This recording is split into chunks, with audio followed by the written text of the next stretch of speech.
श्रावण मास महत्तम 17वां अध्याय। श्रावण मास की अष्टमी को देवी पवित्रारोपण, पवित्र निर्माण विधि तथा नवमी का कृत्य।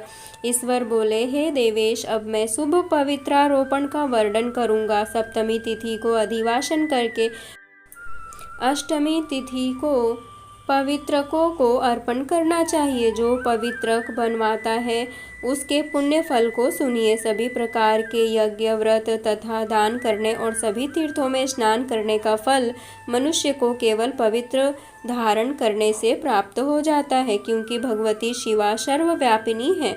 इस व्रत से मनुष्य धनहीन नहीं होता, उसे दुख पीड़ा तथा वह कभी भी ग्रहों से पीड़ित नहीं रहता। इससे छोटे बड़े सभी कार्य सिद्ध हो जाते हैं। हे वत्स, मनुष्यों तथा राजाओं के, विशेष करके स्त्रियों के पुण्य की वृद्धि के लिए इससे श्रेष्ठ कोई अन्य व्रत नहीं है। हे तात, सौभाग्य प्रदान करने वाले इस व्रत को मैंने आपके प्रति स्नेह के कारण बताया है। हे ब्रह्मापुत्र, श्रावण मास के शुक्ल पक्ष की सप्तमी तिथि को अधिवासन करके देवी के प्रति उत्तम भक्ति से संपन्न वह मनुष्य सभी सामग्रियों से युक्त होकर सभी पूजा द्रव्यों, गंध, पुष्प, फल आदि अनेक प्रकार के नैवेद्य तथा वस्त्राभरण आदि संपादित करके इनकी शुद्धि करे। इसके बाद पंचगव्य का प्राशन कराए, चरु से दिग्बली प्रदान करे तथा अधिवासन करे। उसके बाद सदृश वस्त्रों तथा पत्रों से इस पवित्रक को आच्छादित करे। पुनः देवी के उस मूल मंत्र से उसे 100 बार अभिमंत्रित करके सर्व शोभा समन्वित उस पवित्रक को देवी के समक्ष स्थापित करे। इसके बाद देवी का मंडप बनाकर रात्रि में जागरण करे और नट, नर्तक तथा वरांगनाओं के अनेक विध कुशल समूहों और गाने बजाने तथा नाचने की कला में प्रवीण लोगों को देवी के समक्ष स्थापित करे। उसके बाद प्रातःकाल विधिवत स्नान करके पुनः बलि प्रदान करे। इसके बाद विधिवत देवी की पूजा करके स्त्रियों तथा द्विजों को भोजन कराए। पहले देवी को पवित्र अर्पण करे और अंत में दक्षिणा प्रदान करे। हे वत्स, अपनी सामर्थ्य के अनुसार कार्य सिद्धि करने वाले उस नियम को धारण करे। राजा को प्रयत्न पूर्वक स्त्री के प्रति आसक्ति, जुआ, आखेट तथा मांस आदि का परित्याग कर देना चाहिए।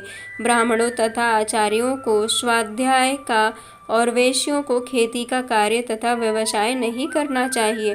7, 5, 3, 1 अथवा आधा दिन ही त्याग पूर्वक रहना चाहिए और देवी के कार्यों में निरंतर अपने मन में आसक्ति बनाए रखनी चाहिए। हे मुनिषत्तम, जो बुद्धिमान व्यक्ति विधान पूर्वक पवित्रारोपण नहीं करता है उसकी वर्ष भर की पूजा व्यर्थ हो जाती है। अतः मनुष्यों को चाहिए कि देवी परायण तथा भक्ति से संपन्न होकर प्रत्येक वर्ष शुभ पवित्रारोपण अवश्य करे। कर्क अथवा सिंह राशि में सूर्य के प्रवेश करने पर शुक्ल पक्ष की अष्टमी तिथि को देवी को पवित्र अर्पित करना चाहिए। हे सनत कुमार, इसके ना करने में दोष होता है, इसे नित्य करना बताया गया है।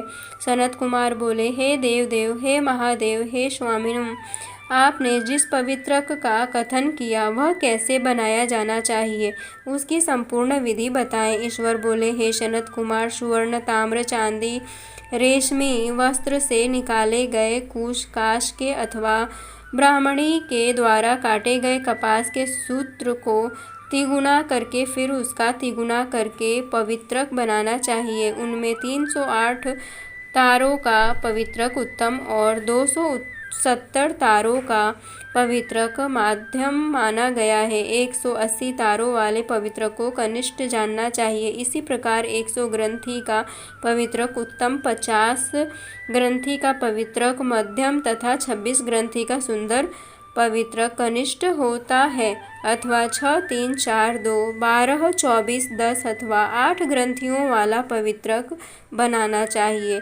अथवा 108 ग्रंथि का पवित्रक उत्तम, 54 ग्रंथि का माध्यम तथा 27 ग्रंथि का कनिष्ठ होता है। प्रतिमा के घुटने तक का लंबा पवित्रक उत्तम, जंघा तक लंबा पवित्रक माध्यम तथा नाभि पर्यंत पवित्रक अद्धम कहा जाता है। पवित्रक की सभी शुभ ग्रंथियों को कुमकुम से रंग देना चाहिए। इसके बाद अपने समक्ष शुभ सर्वतोभद्र मंडल पर देवी का पूजन करके कलश के ऊपर बांस के पात्र में पवित्रकों को रखें। 3 तार वाले पवित्रक में ब्रह्मा, भगवान विष्णु तथा भगवान शिव का आवाहन करके स्थापित करें। इसके बाद का सुनिए। 9 तार के पवित्रक में ओंकार, सोम, अग्नि, ब्रह्मा, समस्त नागों, चंद्रमा, सूर्य, शिव तथा विश्व देवों की स्थापना करें। हे सनत कुमार, अब मैं ग्रंथियों में स्थापित किए जाने वाले देवताओं का वर्णन करूँगा।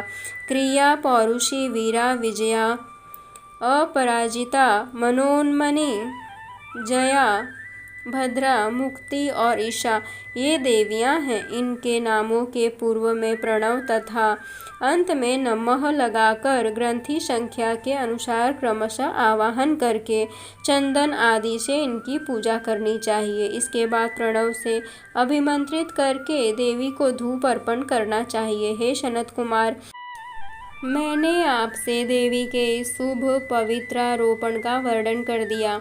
इसी प्रकार अन्य देवताओं का भी पवित्रारोपण प्रतिपदा आदि तिथियों में करना चाहिए। मैं उन देवताओं को आपको बताता हूँ। कुबेर, माता लक्ष्मी, माता गौरी, भगवान गणेश, चंद्रमा, भगवान बृहस्पति, सूर्य, चंडिका, अम्बा, वासुकी, ऋषिगण, चक्रपाणि, अनंत, भगवान शिवजी, ब्रह्मा और पितर, इन देवताओं की पूजा प्रतिपदा आदि तिथियों में करनी चाहिए। यह मुख्य देवता का पवित्रारोपण है। उनके अंग देवता का पवित्रक 3 सूत्रों का होना चाहिए। ईश्वर बोले, हे विपेंद्र, अब मैं श्रावण मास के दोनों पक्षों की 9वीं तिथियों के करणीय कृत्य को बताऊंगा। इस दिन कुमारी नामक देवी दुर्गा की यथाविधि पूजा करनी चाहिए।